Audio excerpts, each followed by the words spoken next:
Всем огромный привет! Сегодня продолжаю рубрику «Идеи DIY для интерьера дома». Сегодня я хочу показать, как можно сделать своими руками два красивых, полезных и, самое главное, простых декоративных элементов декора из белого цемента. Для первой идеи мне понадобится пластиковая бутылка, шпагат, акриловые краски и, соответственно, сам цемент. И в конечном итоге у меня получится оригинальный стопор для двери. Эта бутылка у меня объемом пол-литра, и мне сейчас нужно подготовить такое количество цемента, развести с водой, чтобы заполнить где-то 2/3 от объема этой бутылки. Белый цемент – интересный материал в плане своих свойств. Вроде кажется, что насыпаешь много, смешиваешь его с водой, и объем уменьшается более чем в 2 раза. Поэтому мне всегда сложно угадать точное количество, необходимое для моей задачи. Поэтому мне проще замешивать цемент частями, чтобы рационально использовать материал. Развожу цемент до довольно жидкого состояния. Буду окрашивать смесь в 4 цвета, поэтому на глаз отделяю в небольшую емкость примерно 1/4 часть. Добавляю к ней краску. На 1 часть смеси выливаю полную баночку краски.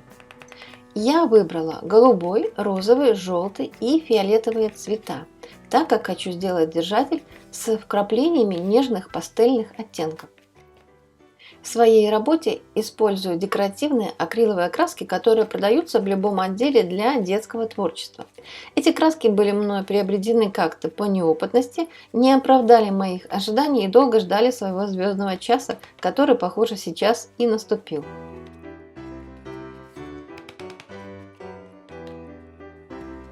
Выкладываю цветную смесь на полиэтиленовый пакет и распределяю его в слой толщиной около сантиметра. Точность при этом не обязательна, неважно, если в каком-то месте будет больше или меньше. Аккуратно переношу пласт для сушки к батарее. Аналогичным образом окрашиваю все остальные части цемента. При смешивании краски со смесью заметила интересную особенность. Когда начинаю замешивать краску и цемент, то последний резко загустевает и может сбиться хлопьями, прямо как сливки при неправильном взбивании.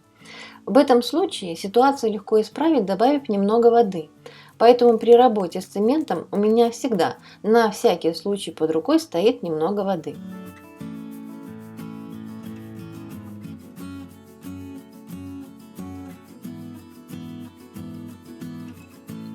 Цемент высох, и голубой и розовые цвета поменяли свои оттенки, стали немного светлее. Разламываю цемент на кусочки различной формы и размера. Сначала ломаю руками на крупные куски, а более мелкие получаю при помощи кусачек.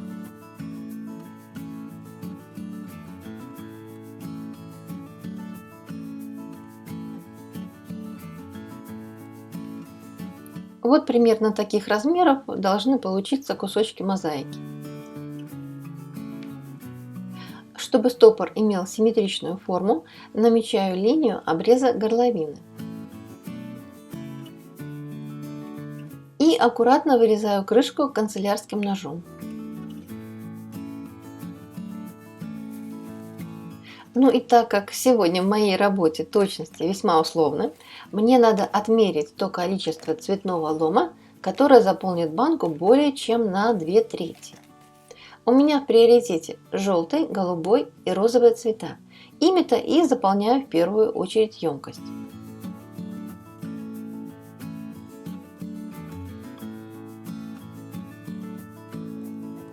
Теперь мне нужно определиться с высотой ручки и померить длину джута, какая мне нужна. Нужно, чтобы петля смотрелась органично по отношению к общему размеру изделия. Джут я выбрала толщиной в 16 мм. Необходимая длина мне получилась 30 см. Закрепляю будущие концы петли скотчем, чтобы джут не распустился, и разрезаю посередине скотчем.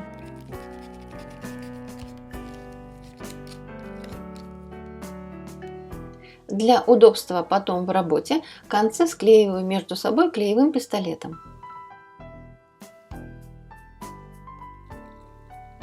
Так как я уже говорила о коварстве белого цемента при соприкосновении с различными материалами, то смесь, в которой я буду замешивать цветную мозаику, делаю очень жидкой.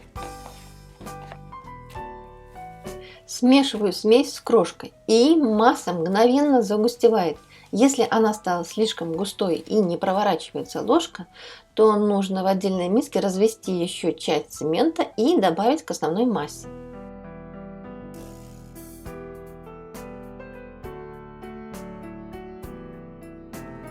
Заполняю цементной массой мою форму для держателя и периодически постукиваю бутылкой о стол, чтобы масса улеглась и образовавшиеся пузырьки вышли бы на поверхность и не образовали бы рытвин на поверхности уже готового изделия.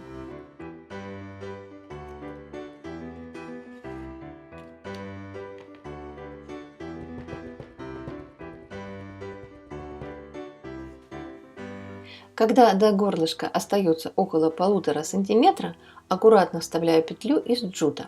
Если нужно концы петли, можно подтопить немножко ножницами. Главное при этом не вымазать джут, потому что потом очистить его от цемента будет довольно сложно. Свободное место в бутылке заливаю оставшимся цементом.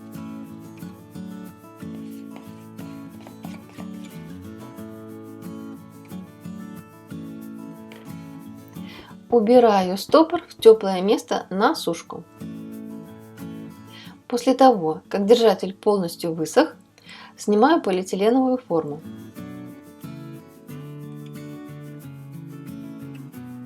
И вот что на первый взгляд получается. Все белое, ничего не понятно, где мои цветные капельки. Чтобы они проявились, верхний слой цемента необходимо снять. Я решила делать это вручную. Было лень разворачивать все дела со шлифмашинкой. Но не там-то было. Чтобы добиться проявления цвета, необходимо снять около 2 мм слоя с поверхности. Вручную снимать это очень утомительно и долго. Поэтому все-таки пришлось заморочиться и достать машинку. Снимала я наждачкой с крупным зерном. Затем таким же зерном, но уже вручную, доработала какие-то неточности и сгладила все 320 зерном.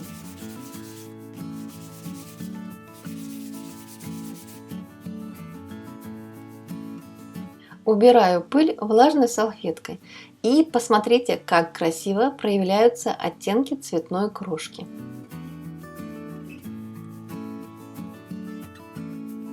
Стопор, он на то и стопор, что будет работать по назначению, то есть стоять на полу и держать дверь.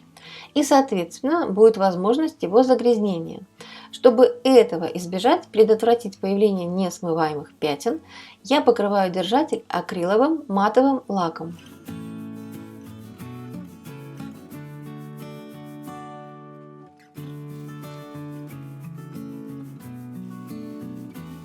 Даю лаку просохнуть. Снимаю пленку с петли и вуаля, стопор для дверей готов.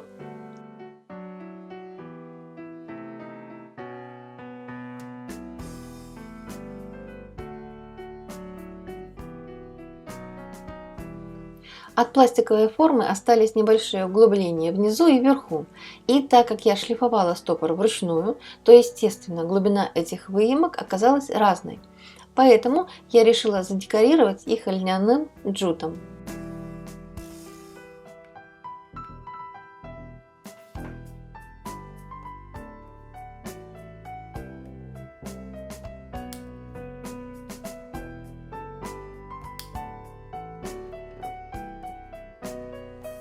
И, наконец-то, бутылку с водой, которая держала нашу дверь долгие годы, заменил красивый и удобный аксессуар, сделанный своими руками. Но прелесть же!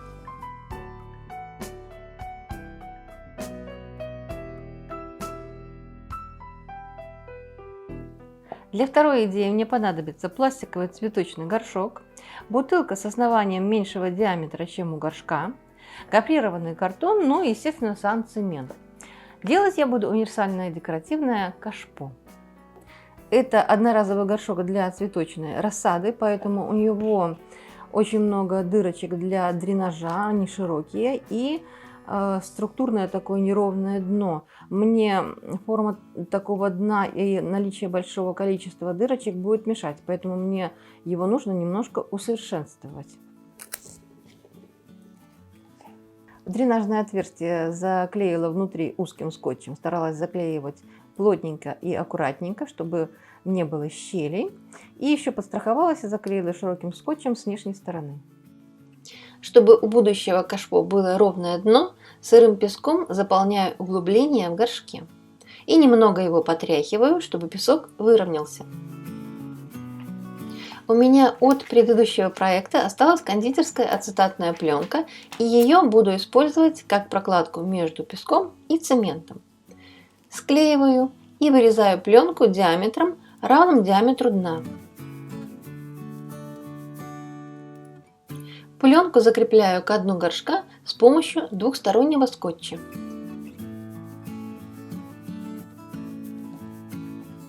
И вот такой итоговый вариант получается. Конечно, если бы у меня нашлась бы емкость с ровным дном, таких бы танцев с бубном не потребовалось бы. Измеряю диаметр и высоту горшка и переношу эти размеры на гофрированный картон. Снятые размеры, особенно длина, довольно условны, так как будут еще значительно корректироваться.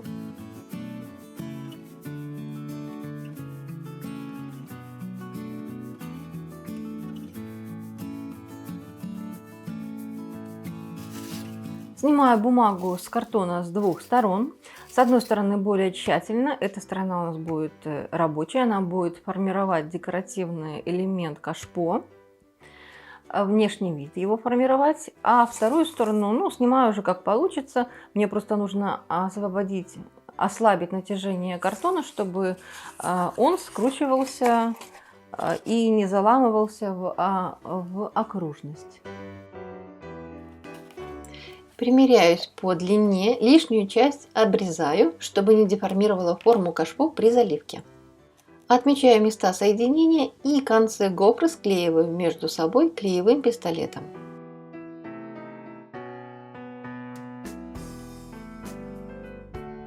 Развожу белый цемент с водой до состояния жидкой сметаны и немного наливаю смесь на дно.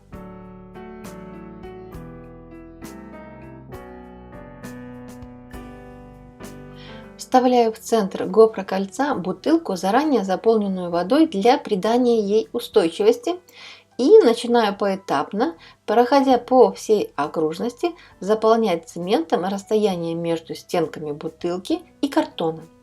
Слежу при этом, чтобы толщина стенок будущего кашпо оставалась бы одинаковой по всей окружности, и картон не сдвинулся бы непропорционально в какую-либо сторону. Чтобы избежать пустотелости в стенках, слегка похлопаю по бутылке в надежде, что цемент заполнит предполагаемые пустоты. Еще для надежности немного подвигаю стенки ножницами.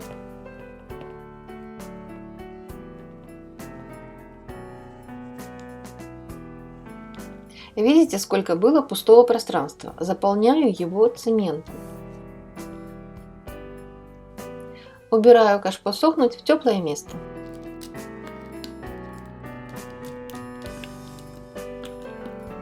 Сейчас мне необходимо вынять бутылку. Воду из нее я уже слила, и бутылка довольно легко извлекается.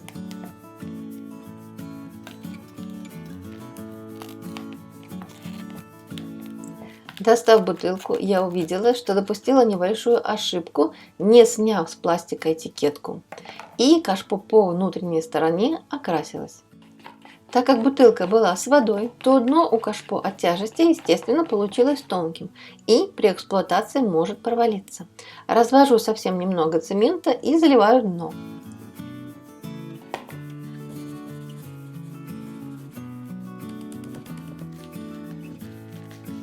Достаю кашпо из горшка и снимаю картон.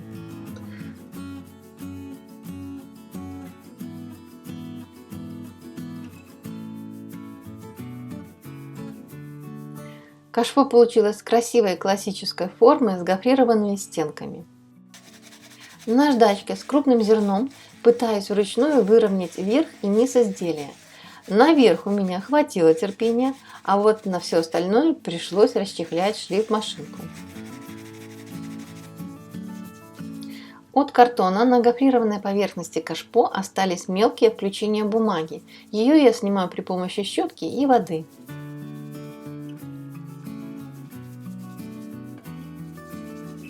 И вот как картон окрасил кашпо. В мои планы такой цвет не входит, поэтому буду окрашивать его в белый цвет, но только гофрированную часть стенки. Использую простую декоративную акриловую краску. Чтобы получить плотный белый цвет, окрасить пришлось в 3 слоя.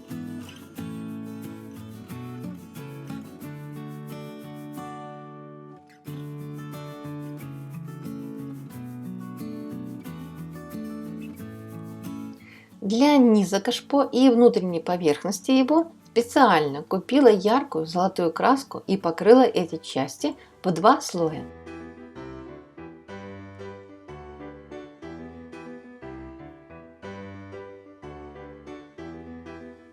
Пока ждала высыхания краски, постепенно расстраивалась.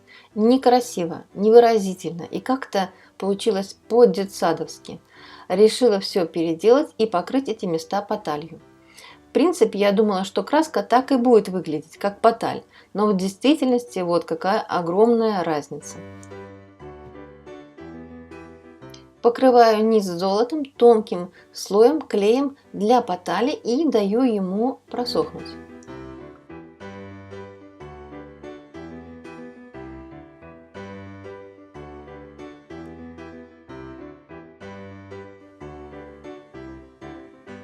Мягкой кисточкой приклеиваю листы потали. Самая приятная и залипательная часть работы. Прохожусь полностью по всему участку, не оставляя пропусков.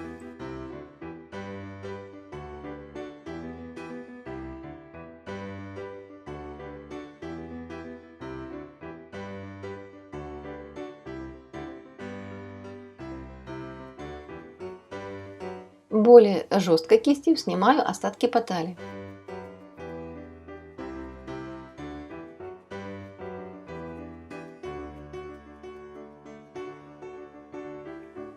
Так как я планирую нещадно использовать это кашпо в моей работе, то поталь необходимо защитить от окисления. Покрываю ее специальным лаком.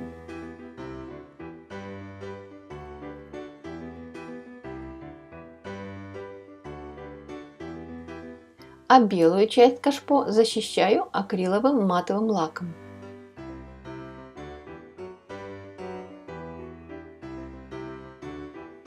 И все равно я осталась недовольна. Внутренняя часть по оттенку, насыщенности и блеску диссонирует с основанием, и я решила внести изменения. Покрываю срез кашпо, внутреннюю часть, не всю, а где-то сантиметров на 5 в глубину поталью. И также делаю на внешней гофрированной стороне не спадающие рваные края. Проделываю также все те работы по защите потали, как и внизу. Вот теперь я полностью работой довольна. Кашпо получилось красивым, устойчивым, необходимой мне высоты. Оно прекрасно удерживает и стандартные кисти, и длинные. А главное, в него можно поставить много кистей и даже наклонить их в одну сторону. И кашпо будет их все держать. Плюс ко всему кашпо радует глаз и поднимает мне настроение. Друзья, я старалась подробно рассказать обо всех нюансах в этой работе. Надеюсь, видео окажется вам полезным и вы поддержите канал лайком и подпиской. Всем творческих успехов и до новых встреч!